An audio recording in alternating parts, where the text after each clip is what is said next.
From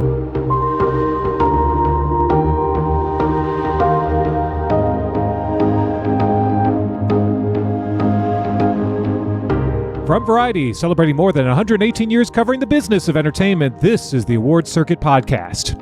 Perhaps the toughest takeaway from Ron Howard's documentary, Jim Henson Idea Man, is the fact that his sudden death in 1990 at just age 53 robbed us all that the Muppets creator might have created in the computer age. It would have been fantastic, and he would have been cutting edge. He would be learning to use those tools and then adapting him both to his sensibility, but also to the sensibilities of those key collaborators and what audiences were responding to. I'm Michael Schneider, and on this episode of the award-winning Variety Award Circuit Podcast, we talk to director Ron Howard about his Disney Plus documentary, Jim Henson Idea Man. Also on this episode, we chat with How To John Wilson filmmaker John Wilson about the final season of his HBO docuseries. It's all next on this edition of the Variety Award Circuit Podcast. Stay close. In Jim Henson Idea Man, director Ron Howard chronicles the life of Muppets creator Jim Henson and how he was very ambitious, extremely experimental, and never satisfied as he jumped from project to project. Hello there, my name is Jim Henson, and I'm a puppeteer. Sesame Street. The Muppets. Dark Crystal. Labyrinth. Jim created out of innocence. He showed people the good in all of us. Is this a 9-to-5 job? Yeah, it's every moment of one's life kind of job, I suppose. Why are there so many songs about rainbows? And what's on the other side? From a very early age, he had the feeling that he was here for a purpose. Holy. Characters come about from many different ways. It was my mother's coat and a ping pong ball. That's how it all started. He had so many ideas and so many things he wanted to do. His inner life must have been sparkling. The space he gave to an expression of imagination, I see that in everything that he did. I love you. I love you too. Thanks. I sat down recently with Howard to talk about what surprised him the most in chronicling Jim Henson's life. We talked about Henson's bond with Frank Oz, how some of his projects gained new life later on, what might have happened with the Muppets if Henson had lived, and also what parallels Howard sees with Jim Henson in his own life. I began by asking him how often people confess that they teared up at his film.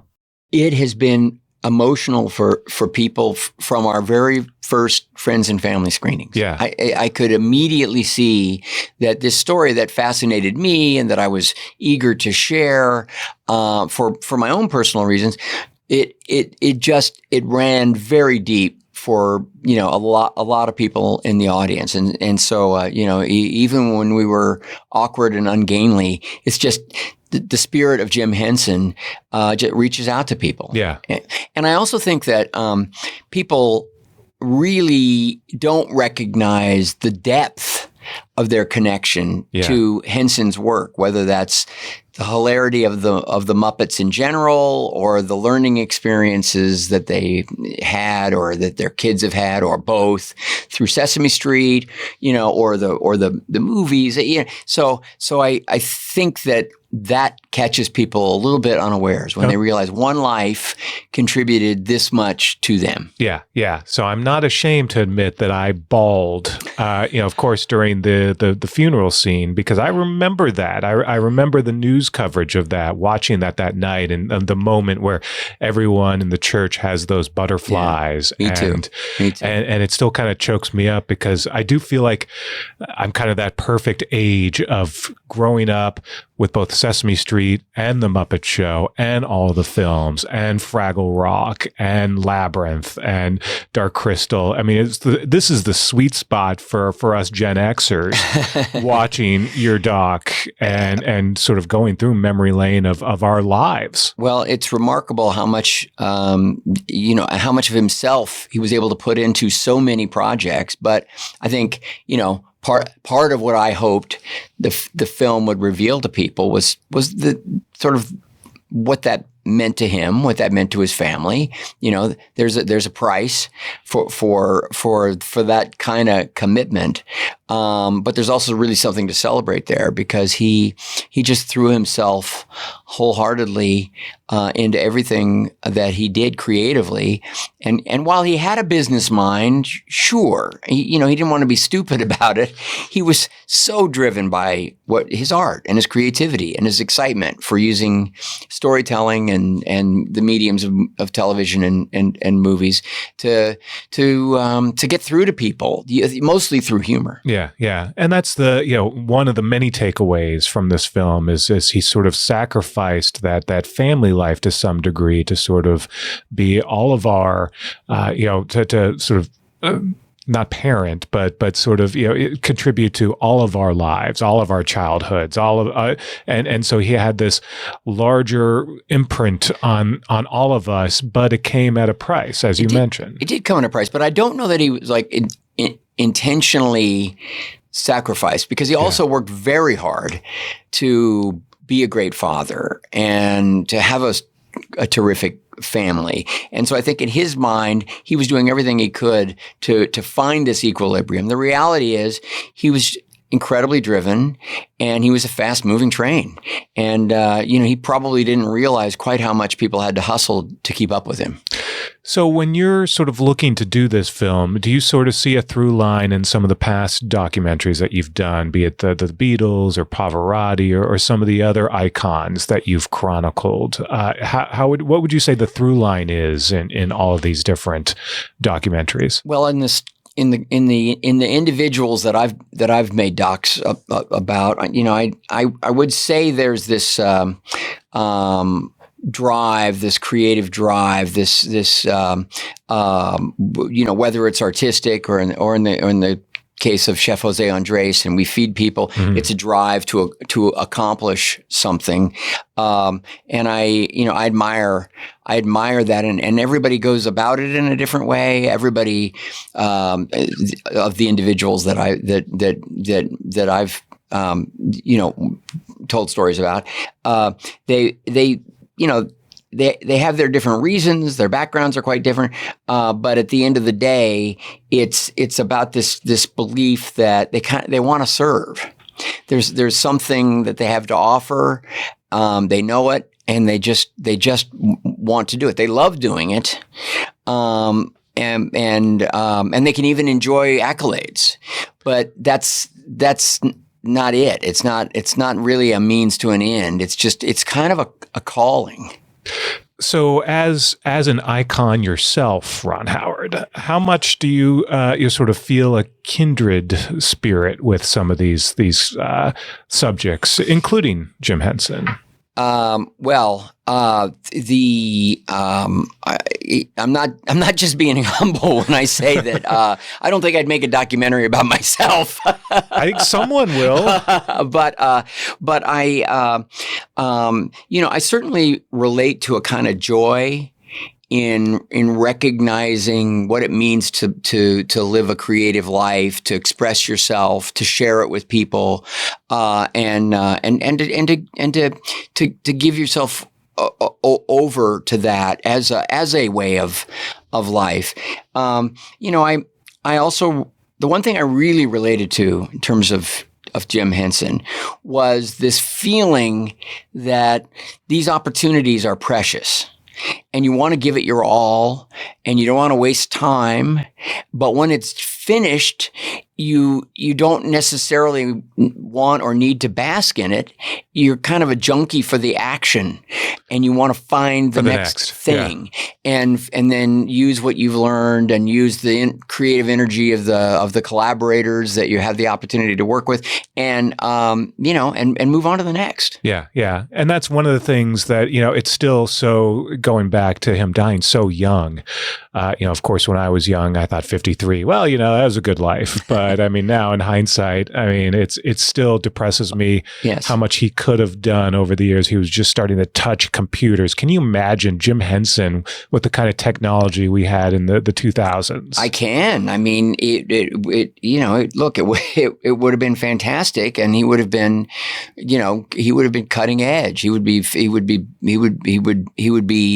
learning to use those tools and then adapting him both to his sensibility, but also to the sensibilities of, again, those key collaborators and what audiences were responding to. Because he was a crowd pleaser. He understood the power and the value of really entertaining people. Yeah. And sure, the messages were conveyed, but he knew that one of the greatest kinds of entertainment are the those pieces that they divert, they make you relax, and yet no story is interesting to us as human beings if there isn't an idea behind it, if there isn't a theme, if there isn't something a little deeper, whether it's the silliest, most simplistic idea or something as complicated as as diverse people working together. And coming together, many of the kinds of themes that Jim found his way into, using comedy and whimsy. Yeah. And going back to the fact that he was not here for that long, but he did so much, like you mentioned, moving on to the next thing. It wasn't just Sesame Street. It wasn't just Muppet Show. It wasn't just, one thing. And so he gave you a lot of material to use, even though it wasn't a ton of time. There was plenty for you to include into this. Well, he was, again, he felt pressed, all the time. And in our documentary, Frank Oz, who's, gives a great interview about his boss, who became a brother, really, an older brother to him. And he's willing to sort of say, I think the loss of his brother at an early age sort of alerted Jim to how fleeting it all could be. And again, I think opportunities were there, and he didn't want to let anything drift away. He wanted to grab at them. I do love that relationship, Frank Oz and Jim Henson. And when you hear them, and it sounds like it's Bert and Ernie talking to each other, it's beautiful. But someone needs to do a scripted film about those two one day. They'd be quite a pair. Although I don't know that there was that much friction. You have to make it up. Yeah, it's they had so much in common, even though they're very different personalities, which again really showed itself in Bert and Ernie. Mm-hmm. And revealed itself. But Frank speaks so beautifully and emotionally and with great humor. But so does everyone. I mean, the interviews were all fascinating to be around, and they were all inspiring because Jim's impact on people's lives was inspirational. He did, in his own way, really leading by example, just teach people how much they could bring to the screen, and how much they could contribute and what it could mean to people. So for you in doing docs, and I do feel like you're doing a lot more docs these days, is that just something that you've been sort of passionately gravitating toward? Or, how would you sort of describe your mix of interests and what you really are enjoying working on these days? It's a combination of things. First, I've always loved documentaries as a viewer and been a bit intimidated about trying to step into the arena, even though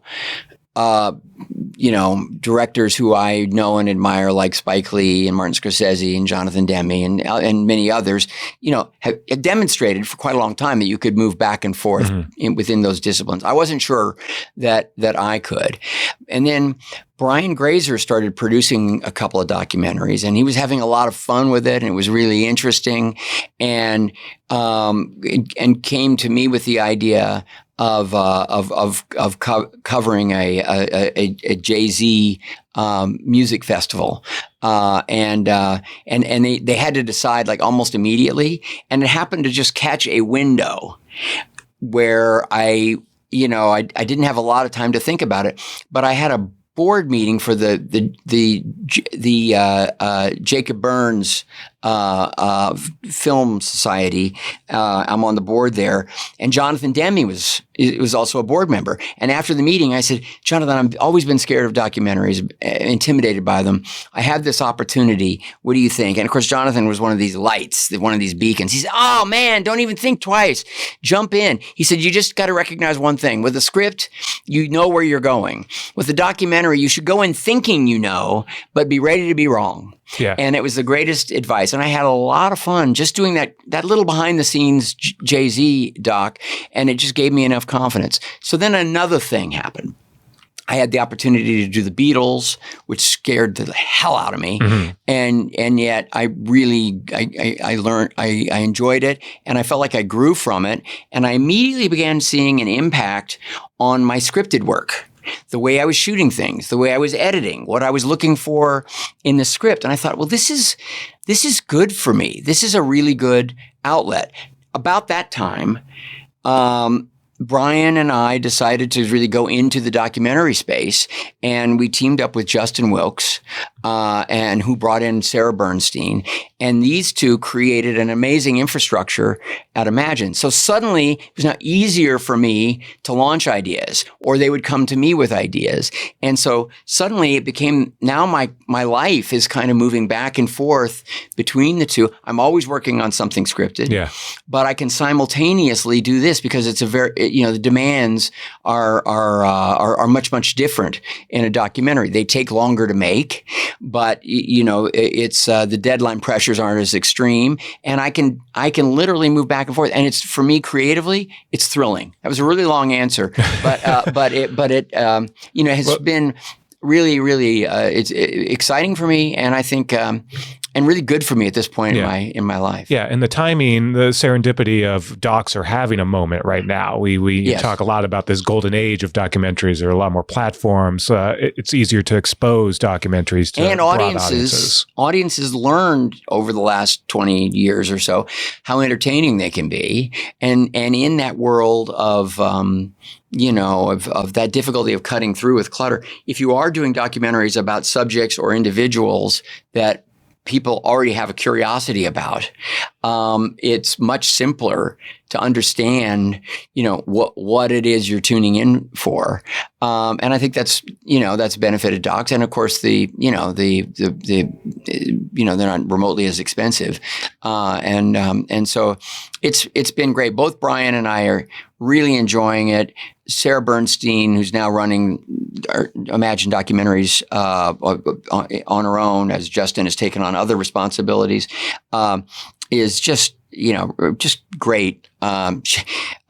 She's sort of a mentee of Sheila Nevins, the legendary HBO. Yeah. And Sheila is Queen probably the one docs. who really taught America that they could love documentaries. Yeah. No, absolutely. Absolutely. Well, taking that Jonathan Demme sort of advice of be prepared to be wrong, what do you think you were sort of most wrong about, or maybe surprised by, when you dug into Jim Henson?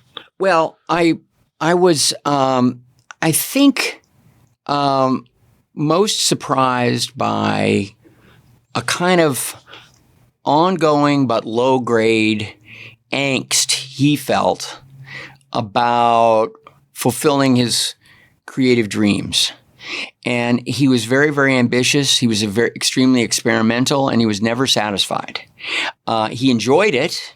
He wasn't brooding, but I think that relentless creativity and that drive was not always a pleasant feeling for him. It wasn't like he was just laughing and riding the crest of a wave. It was more a mission, Mm-hmm. And I did not realize how experimental he was, and it was fascinating to see how much his more experimental stuff, which is not as commercial and not as well known, influenced the stuff that we all immediately know about and think about. The Muppets and Sesame Street and the movies. And so I think it was really interesting to see this sort of purely artistic drive find its most public voice in these, through Sesame Street and through the broad comedy of the Muppets. But to know that, even that wasn't really fully satisfying for him. He wanted more. Always wanted more. Always wanted to try something else. Yeah. And he didn't always succeed. We kind of think of him as these two giant triumphs, but you don't recognize, how much experimentation there is and how much disappointment there is along the way. And I think he's kind of, sets a great example for a kind of emotional endurance around the ups and downs. Yeah, and it's interesting how the world has kind of come around on both Dark Crystal and Labyrinth, neither of which were big at the time, had sort of a cult following, but have sort of been sort of found new appreciation through their later. boldness. Yeah. Again, the things that he loved about it, people weren't quite ready for, or wasn't quite what they were looking for or expected from Jim at that moment, but it doesn't mean he was creatively wrong or off track. And the freshness of that and the boldness of it is made them sort of kind of creatively very significant for so many of us. So I know you didn't really get a chance you didn't get to know him. You only met him maybe once. The Venn diagram of, both of you were having these moments in the 70s and 80s, but I'm sure you're both so busy that there was never an opportunity for either of you to meet. The example is that we sort of crisscrossed backstage at what I think was kind of like an experimental kind of live variety show or something like that. That's my recollection is, and I thought there were a band showing up because I just wasn't paying attention. I was concentrating on whatever the sketch was that I was supposed to do. And then I realized it was Jim Henson. I knew more about Jim through George Lucas, who was shattered when Jim died. But I was working with George on Willow around the same time they were working on Labyrinth together. George was much more involved in Willow. That was his idea. I think he was more supporting the Jim in with Labyrinth and more just pitching in as an executive producer. But nonetheless, they were good friends, and George is quiet and soft-spoken, but it really bowled him over, Jim's passing. And when you talk to George about Jim, he just says, undeniably a genius. Yeah. Seems like that's the general consensus for most of the folks you talk to. Yeah. And I do know that back at the height of Happy Days, you and Henry were on Sesame Street, but you taped it on the set. Yeah, they came to us. No, not the same thing. And they didn't bring any Muppets along. It was disappointing. Yeah. It was disappointing, but we were glad to be a part of it. Yeah, I was hoping to find a shot of the two of you with a Muppet, but unfortunately. It would have been great. Never too late. One of the biggest insights, you were talking about surprises, actually came very early before I was fully committed to the project. But when I was talking to the family members, and one of the things we did was sat down and reviewed his work, just little highlights, just a reel. It was great. Yeah. We ran an hour and a half of footage, but a lot of it included home movies and those very early commercials, which are a riot. Yeah. I mean, they're so inappropriate by today's standards in a lot of ways, and they are so funny. But also his home movies, which we show a bit of here and there, because you recognize that the style that he was eventually going to use for those famous shorts that he did that were included, in Sesame Street, and even some of the comedy tones and things of the Muppets, he was playing around with even as he was making home movies with the kids. And I just thought, again, it's this relentless creative quest, this sort of, but his wife Jane shared that. And we didn't actually include this in the film, but when you visit the home they lived in Greenwich, the people who now own Greenwich, Connecticut, the people who now own that home have kept some of the things that they painted. Oh, yeah. Like door jambs and fireplaces and things like that. And it's just whimsical. And Jane was constantly generating creative projects and was incredibly creative herself had fantastic taste, and the Muppets, never would have happened without her. That would make for some great property values to have drawings from the Henson family in your house. It's pretty cool. I like that. It's a fun visit. My favorite clips that you found and put in this doc are, of course, those Orson Welles show clips. I mean, how surreal is that? It was amazing when we found that, and What's great about it is that it was a pilot, so it wasn't he never had a talk show. Yeah, I was going to say I did not remember an Orson Welles talk show. But he requested Jim Henson and Frank Oz to come on, and truly admired them. You could see it, in the interview, and the whole thing is just so off kilter. It's sort of perfect for Jim Henson, and hilarious for us. Yeah, it's surreal. I want to watch this show. I want to go back and greenlight the Orson Welles talk show. I'm disappointed that did not go forward. Me too.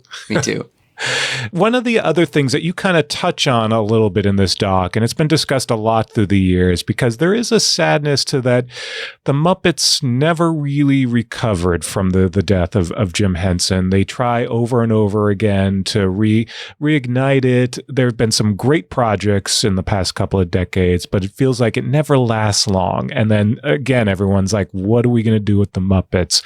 What do you make of that? And sort of, without Jim, it just feels like there's no real direction on what we should do with the Muppets. Yeah, well, I wouldn't necessarily, comment on that, but I would say that he, that Jim was an outlier. He might have kept the Muppets going. He probably would have, for sort of practical reasons and because he liked them.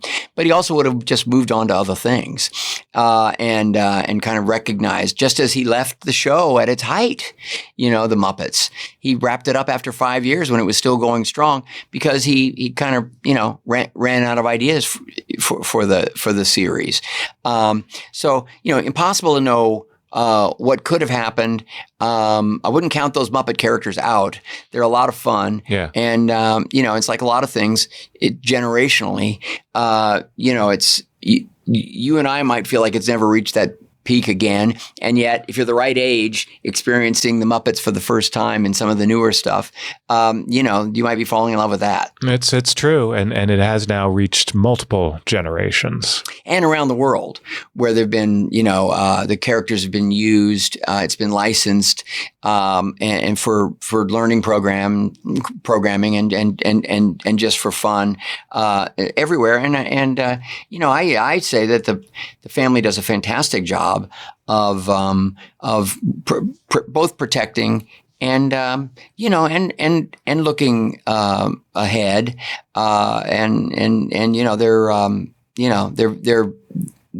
they all have great taste, and are careful about who they take on as collaborators. Yeah. I was flattered when they agreed to to make this documentary. We could have made a documentary about Jim Henson without them, but to have all this access to these archives was just tremendous. And of course, their interviews were invaluable. And the conversations off camera as well, in terms of understanding. They, as storytellers themselves, certainly recognize that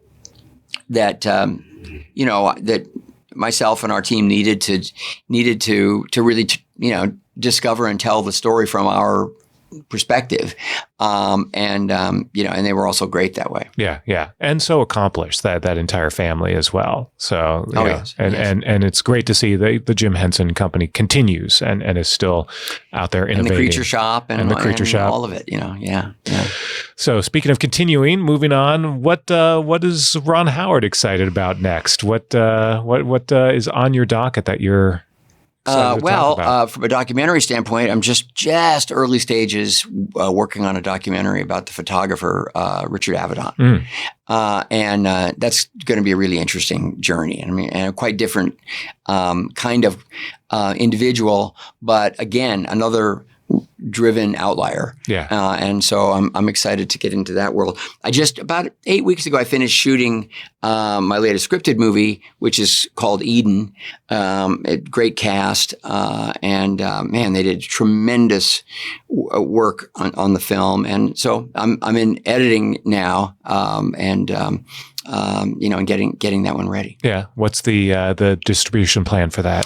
AGC is our partner on it, and it's an indie, which allowed us to get going during the strike, which was advantageous. But we don't have all of our distribution plans in order at this point. Getting the movie ready, and we'll share it with people then. Obviously, we live in a streaming age.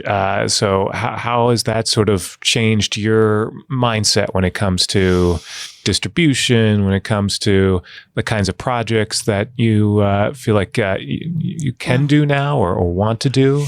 Well, Brian and I are both kind of in the same position creatively, which is, find something that we love and just work hard to get it done. And usually we can find a way to get it made. I think streamers have probably helped in that regard. It's another buyer, few buyers, and we've been able to do some work that we're proud of for them. Certainly, tastes are changing, distribution patterns are changing, audiences are telling us in different ways through, voting with their attention and money for what it is they care about most, and we're responding to that. At Imagine, we were really going through a big growth period because, the company for many years, decades, it was really about servicing Brian and myself and our creative impulses, and now we want the company to grow beyond that, and it is, and through our executives and through partnerships and so forth, we're just broadening our output, and so that's it's an exciting time. It's also a time, there's a lot of head scratching going on everywhere, but for us, it's just find the story and find the partners whether they're the creative partners and the business partners to make that happen, because we're not a distribution company. And so we're not burdened by that need. Our job is to go out and find stories that are exciting and find the right people to make them, and find the partners who feel they'll benefit the most. Where do you stand now on TV series? You were always famously selective in not putting your name on all of the Imagine TV series, but certain ones that you were more involved with. Is there another series in you? Are you? Oh yeah, I'm always looking. There are a couple of ideas that are on the runway right now that are not sold yet that I would really want to work on in a hands-on way. We have Gringo Hunters, which is a show that is just shooting right now in Mexico for Netflix. We're really excited about that one. Emily in Paris, they're creatively on their own doing great things, but that's fun to be really fun to be a part of, thrilling. But yeah, no, TV's great, and I'm happy to shift back and forth. It just depends. I can't say what it is, but but there's just an example of a movie that Brian has been working on for 10 years. And 2 years ago, we both looked at each other and just kind of said, some of our frustrations in developing this would be solved if this became a miniseries. And, I think it's about to go into production.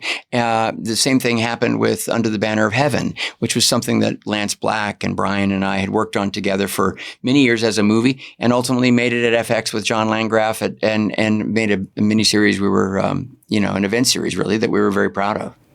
I got to ask, is there ever talk of bringing back the Arrested Development kids back? Or? Everybody asks about it all the time, and I bring it up to Mitch, and he's so. I think they're all so proud of what was achieved, that if they could find, sort of the right way in, I think they might be open to it. The real challenge is that everybody has gotten so busy and become so huge that that was the problem for Mitch, frankly, in the Netflix version of the show. Is he had a very hard time ever getting this tremendous ensemble kind of in the same place at the same time to do the things that the original 3 seasons of the show did routinely.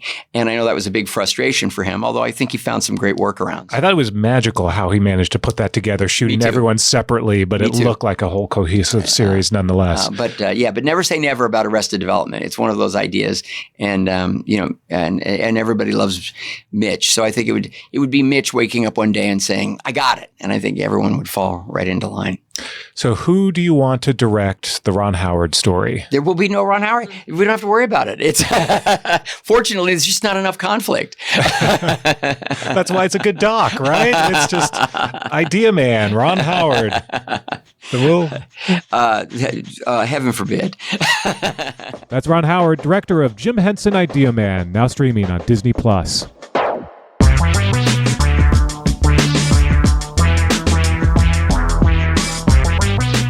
After the break, we talk to the man behind HBO's How To with John Wilson. From Los Angeles, this is the Award Circuit Podcast.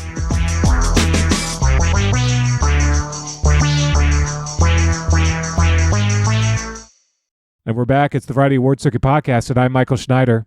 Throughout the 3-season run of his HBO docuseries How To with John Wilson has walked into some of the strangest places in New York with nothing but a camera. Hey, New York. It's been a long day.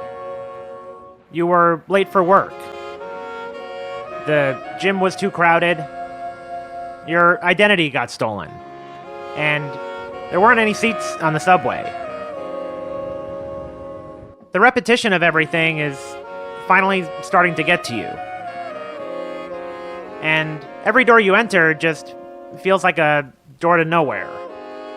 But when everything else in your life has let you down, it's good to know there's always one thing you can count on. Because TV will always be there for you. On your proudest day, or in your darkest hour. That glowing box will be there waiting for you. And when you make it all the way to that final episode, don't be sad that it's over. Just be glad that you felt anything at all. Variety's Ethan Schanfeld spoke with John Wilson about his series and the end of its run after 3 seasons. Ethan began by asking Wilson if he saw anything interesting, perhaps to chronicle with his camera, on his journey to the Variety offices. Oh, on my journey over here, there was someone screaming on the train, in the train car that I was in, and I had to move to a different train car. That was about it. There were a lot of people working on the subway at my station. Yeah, I can't think of anything else, anything poetic. I mean, first of all, that sounds pretty unextraordinary for New York, the yelling on the subway. But I do wonder, now that, much to many people's dismay, that How To is over, when you walk around New York, is it tough for you to not be in documentarian mode?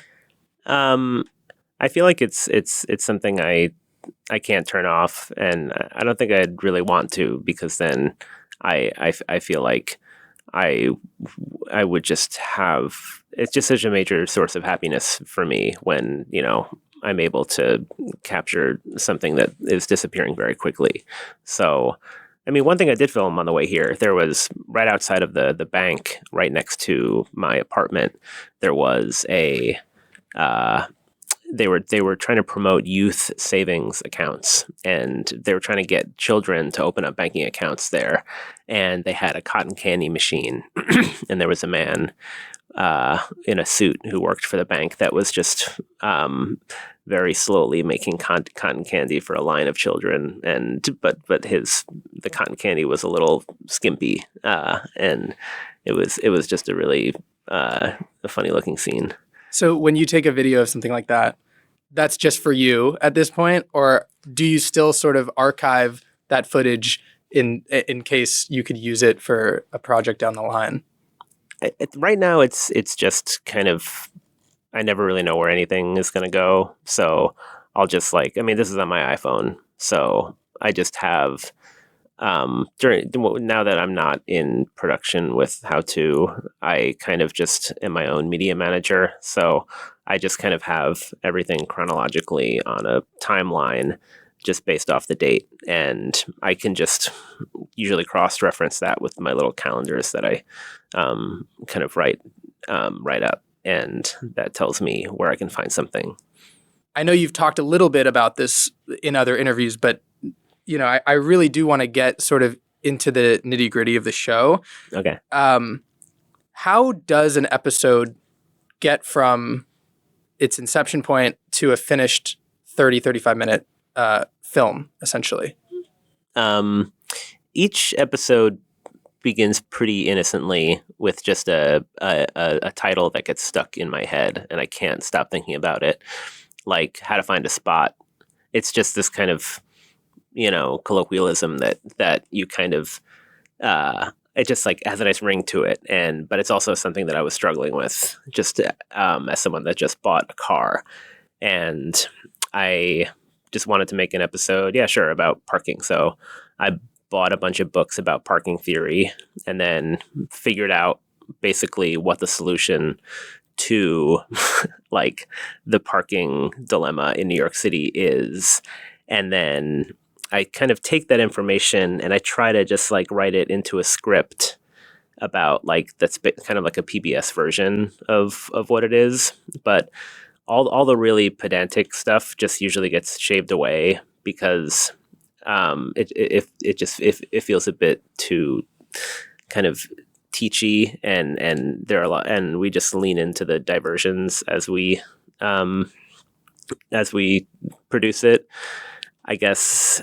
Yeah, so it's like when I run into people that have grave plots that they want to talk about, then that may be during an interview for another episode entirely, but I will always go through 6 episodes worth of interview questions for each subject, usually, just so that all interviews are kind of interchangeable within the edit that we end up with.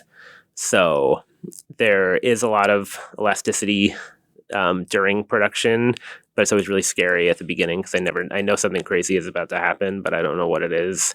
And it just by this year, just committing to these simple ideas, it just shapes the way that you see your world. And I know this is may seem kind of vague in certain ways, but I really don't know how else to describe how any idea succeeds without just putting blinders onto everything else but those ideas. Yeah, I mean, I guess because, like you said, every episode almost seems to get almost hijacked by these diversions, which has become the art of the show. But it's interesting to hear that, when you start off with the idea of how to find a spot, which is relating to parking, mm-hmm. that the gravestone diversion is not necessarily a part of that episode from the beginning. No. Like, how many are those revelations that you have in the editing process where you start to think, oh, this actually fits really well with the theme of this episode? I think that originally, the group of Avatar fans that I discovered, that was originally going to be in the episode about how to appreciate wine, and just because I thought it had something to do with maybe the language, like people have inventing their own language for being an aficionado, as an aficionado. But then I just realized that it just started to intersect with the themes of this kind of dreams episode a bit more, and then I just decided to kind of let that be the third act of that film instead. So you're constantly pivoting and figuring out what the most interesting kind of diversion for each subject matter is. And then the other huge part of the show, obviously, is the found footage across the city. And these images, I mean, I still have some images that are burned into my brain, like whether that be somebody sucking somebody else's toes in a car. Can you talk a little bit about how that footage is gathered and what the directive is to the people gathering it? Yeah, the B-roll footage is extremely important to me. I feel like it's such a wasted opportunity for it to feel like filler in anything else, really, because like a lot of my favorite documentaries have visuals like this, but I have to collect a lot of it, because when I made my work myself before the show, it would take me like a year to get like 10 minutes worth of, dense content for a film. And so when I had to put the whole production on steroids, I got 4 to 5 teams every day going out, just harvesting as much imagery as they could in different neighborhoods. They would usually just, by the end of the 3rd season, they were just throwing a dart at a map of New York and just picking a neighborhood to go to, because the best results usually came from like a truly randomized,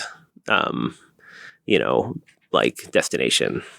But yeah, and then they shoot everything. I give them a scavenger hunt list of, stuff like people wearing top hats, or like tip jars, like film every tip jar you see, or people ordering hot dogs, or faces that look like houses, or houses that look like faces. And then I get all that material at night after I shoot all day, and I just kind of, like, myself and the editor will just make selects from all that footage and categorize it in our own ways. And that becomes like the timeline that we always visit whenever we need to fill a gap in between interviews, or to kind of fill out like some weird thought bubble that I have. And yeah, it's a lot of stuff. I imagine that some of the most potent images that you have were not from a scavenger hunt. Like, we're just, the camera person just happened to stumble upon something. Are there particular images that stick out in your mind as like, we've just struck gold?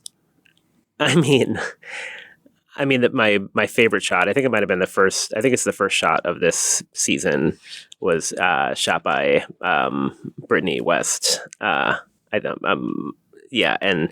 it's of someone just like someone kind of sleeping at the top of a set of subway stairs or something, but she's framed it to make it look like the Empire State Building is his kind of is his erection.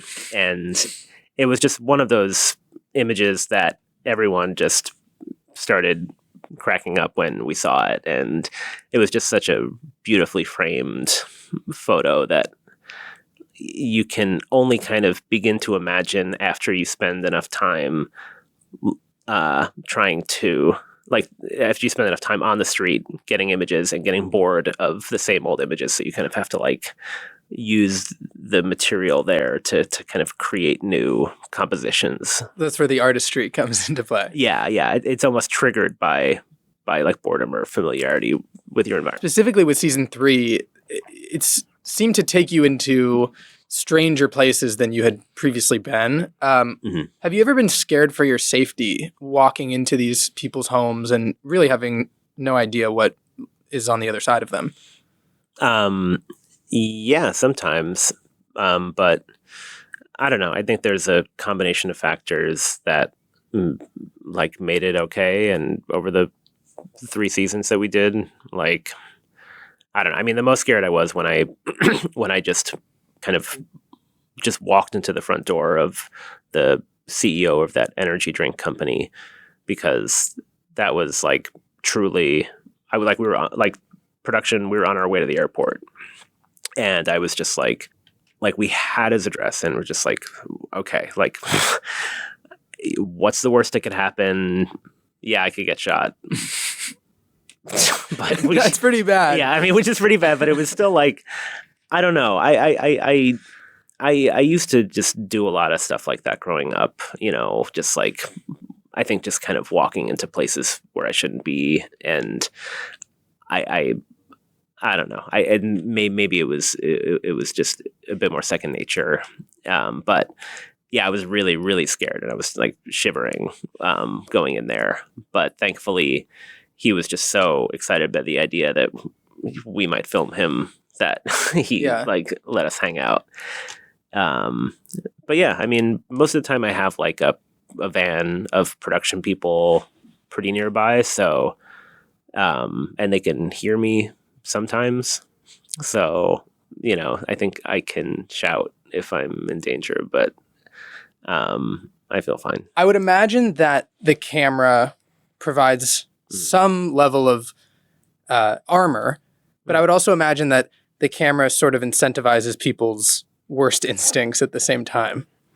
Yeah, I mean, I feel like the camera, especially the way that it kind of operates within my dynamic is, there's this kind of like mutual liability thing happening where I'm very, you know, that like whatever happens, I am pointing a camera, you know, so they just like, I assume they won't assault me. But I mean, nobody has yet, but, well, you made it through. Yeah. So far so good. But also I am in the environment. So and I'm making it very clear that I am, there with them. And that's, I think that's an interesting tension, you know, that I'm implying myself also in whatever is happening here. You know? How does it work, obviously, with the B-roll that's shot in public? With the B-roll that's shot in public and all the footage on the streets, that's, you know, it's in public, it's fair use. But when you go into these people's homes, how does the process of getting their permission work? And has anybody been hesitant? I guess, to what extent do they even know what you're filming? Whenever I'm make it into somebody's house, we usually have had a conversation before about exactly what the episode is that I think it's for. And then they invite us in, and, you know, there's usually like a sound guy in their bathroom or something, you know, just like making sure they're within range.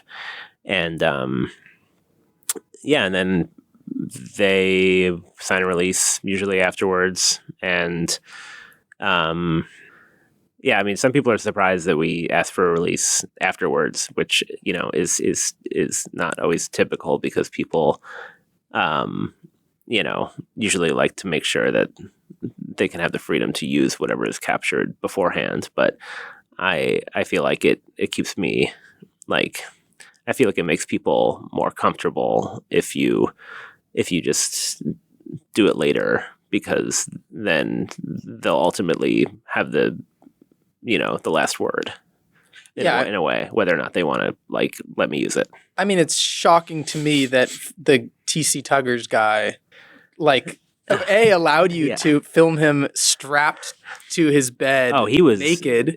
He was waiting. He's been waiting for that day.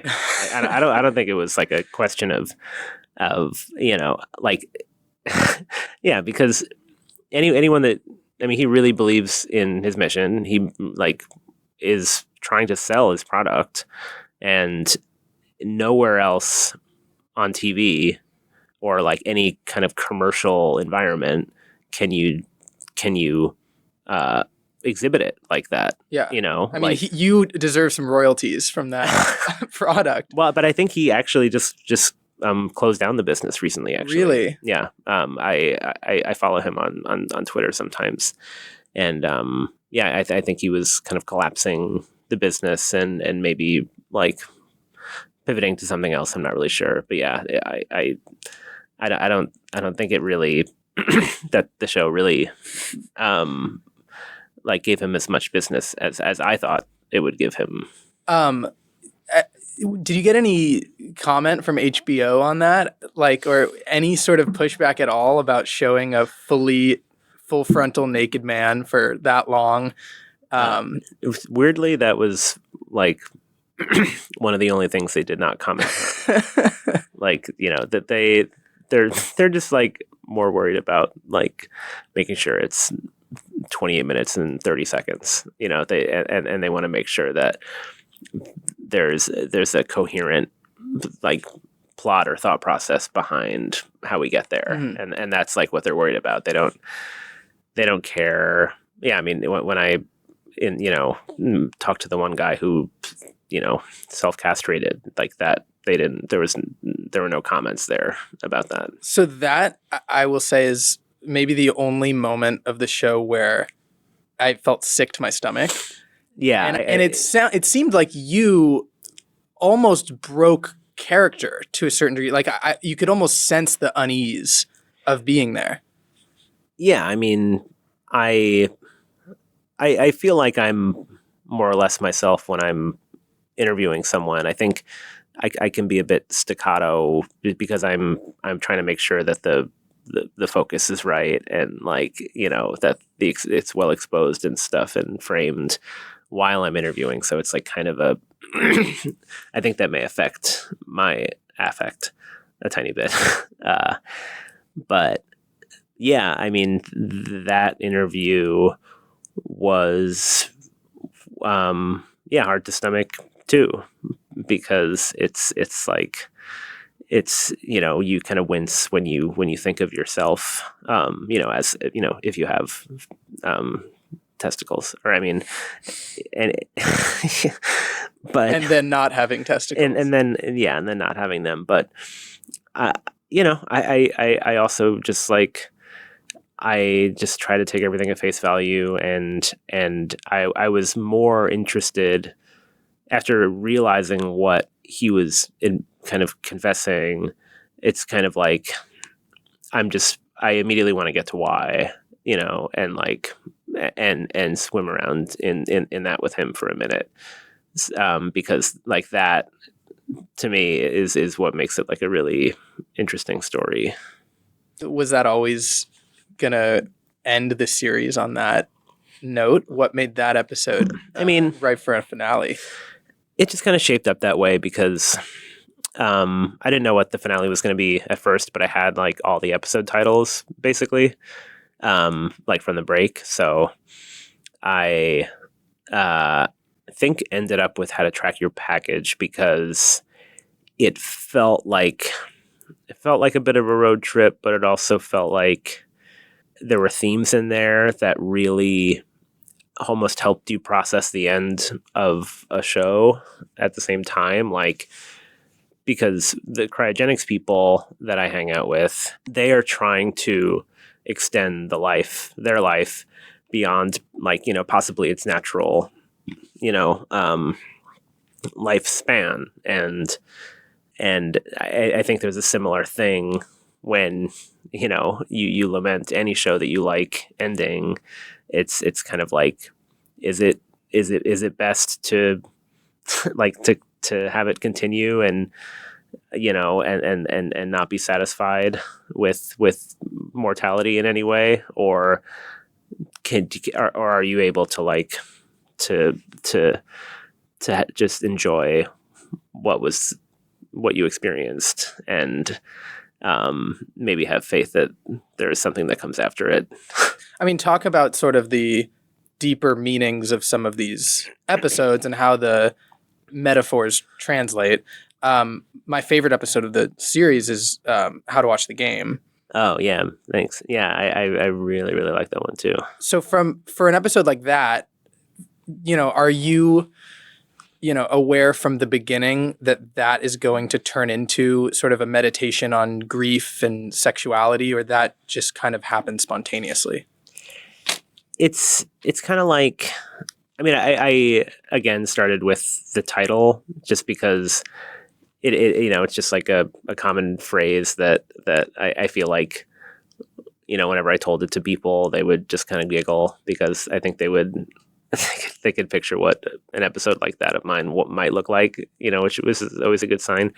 But I really did just start with the anxiety of like really not truly being able to understand or really even care about sports. Like I really just like sports imagery, like all that stuff. I just like it does nothing for me a lot of the time. It's kind of like, if you don't have stocks or anything and you watch the stock exchange, you watch like that on TV. It's just like, I don't know what this is. Anyway, so it really did start from a place like that. But then as I kind of travel through that world, I don't know, just it started to feel like I want it to be as much of close to a mental imprint of like my actual thought process while filming it as I can, like within the edit.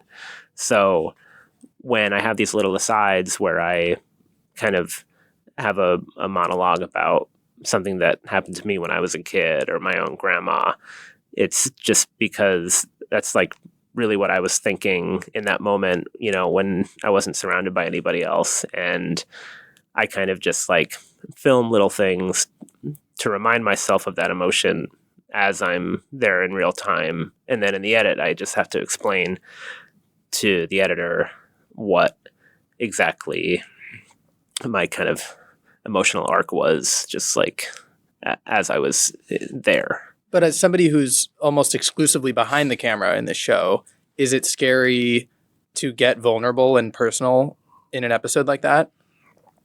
Yeah. Yeah. It's really scary.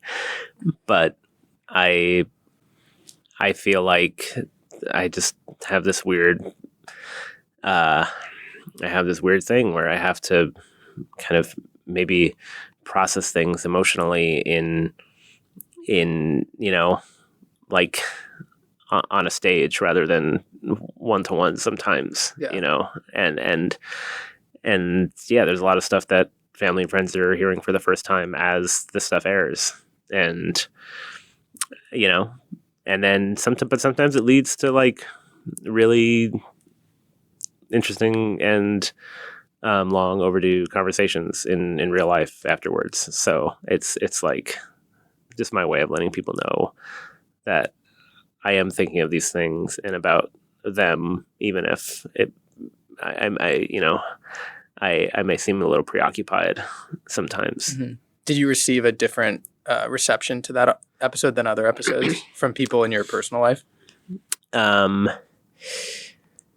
Yeah, I mean, in ways, yeah. I don't want to fully get into it, but yeah, it was like, it was good to kind of like get that out there, even though, I mean, I could have gone the rest of my life without saying any of that shit, but I just like, I just thought that it like was something where like the fans of the show would come up to me with their own kind of stories and stuff, and it's just like a nice conversation starter, which is the kind of where I like every episode to end up, is like the beginning of this like this introspective, or conversation you can have with one another. Do you stay in contact with anybody that you've met on the show? Stay in contact. I mean, I see. Yeah.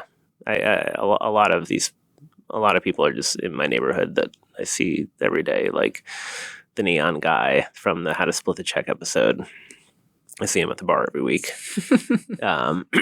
Yeah, he's a great guy. Do you think there is a lesson to be gleaned from the show beyond just watching these weird little vignettes? Yeah, I mean, I think like most of my favorite art, it just, and I think what art does best is just change the way that you see your environment and make it more bearable and kind of allow you to like emotionally process like these dreadful existential thoughts that might creep in your head. So yeah, I feel like that is the project of the show in a way, because yeah, I mean, like, I've been in so many boring environments in my life, and the only way out of it was like kind of in my own head. And I feel like finding ways to make yourself happy, like even if it is just thinking of some stupid joke that has to do with in your, just to yourself, in like about a balloon caught in a ceiling fan or something, like whatever it is, it's just like nice to be able to make yourself laugh. What are you doing now that the show is over? Obviously you have awards season coming up, which is why we're doing this podcast. Oh yeah. But how are you staying busy creatively? Right now I'm trying to, I've just been shooting a lot, and I'm trying to make something a little longer form, with a slightly more ambitious concept. But I don't want to, out of superstition, I try not to talk about it publicly very much. I totally understand that. But if you see me, if you see me at a pub, I'll talk to you about it. Just because, like, I think that's just where so many kind of ideas or bits of inspiration come from, is just like talking to as many people as possible about the subject matter, because everyone has like a different relationship to it. So go find John Wilson at a pub, but don't stalk him. Yeah, but don't stalk me, and don't come up to me if I'm like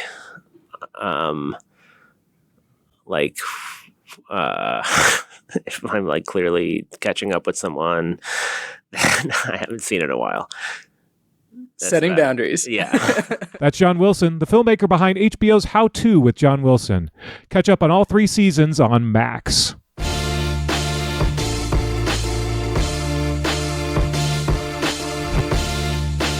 And that's it for this edition of Variety's Award Circuit Podcast. Aaron Greenewald edited this episode, and Michael Schneider is the producer. Be sure to subscribe to the Award Circuit Podcast on Apple Podcasts, Spotify, or wherever you download podcasts. Also, head on over to Variety.com and click on the Award Circuit tab to find the latest awards predictions and key races, as well as your daily fix of news, analysis, and reviews.